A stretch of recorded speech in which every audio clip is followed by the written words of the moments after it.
Um, yeah, okay. So now I'm excited. I want to keep going. I have another question for you.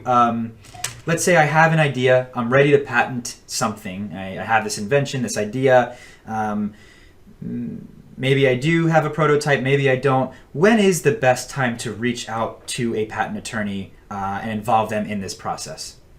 It's hard to say, Matt. I tend to steer my clients toward being enabled, empowered, and do self-help, and that includes filing at least some of their own patent applications.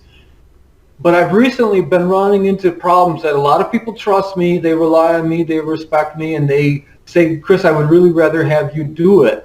Well, that costs more, and in some cases where they're kind of not real liquid, like college students and things like that, I have to gently steer them back and say, yeah, I just don't think it's a good use of your money right now.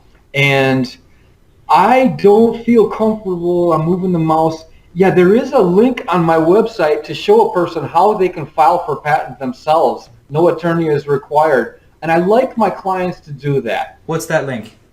Well, my website is tannerpatent.com.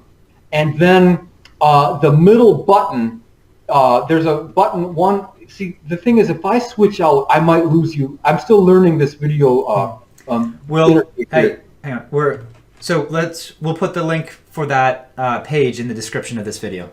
Yeah, please. Let's make that a lot easier. Because I just switched out a minute ago and I accidentally killed the whole session. You're It was good. embarrassing. You're good.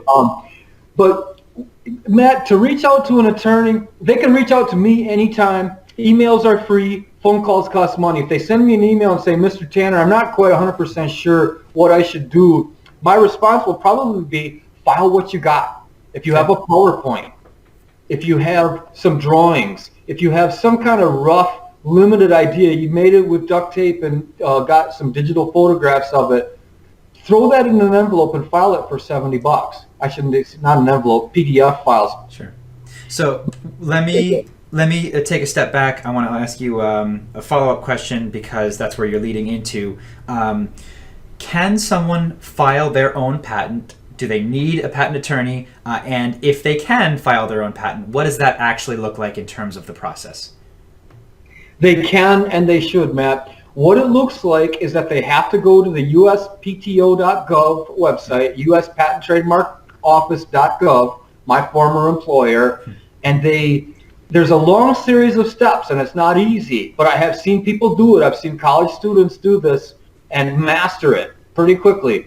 I should say quickly. It might take about 5 hours because there are a lot of steps and a lot of preparation. But what it looks like is they got to have their credit card there, and it would help if they had some kind of an idea of the disclosure of their invention, digital photographs and a write-up, and put those into the proper PDF format.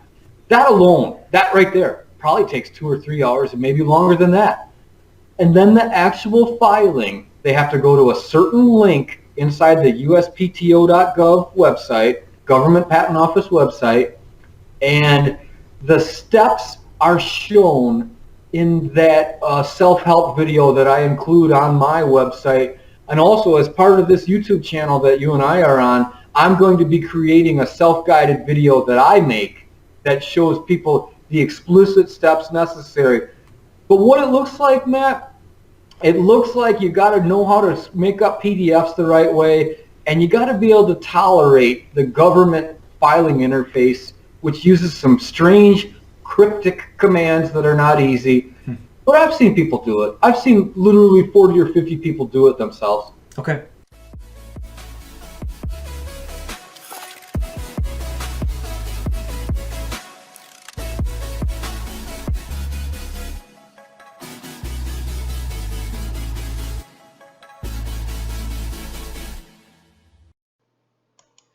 Thanks for watching.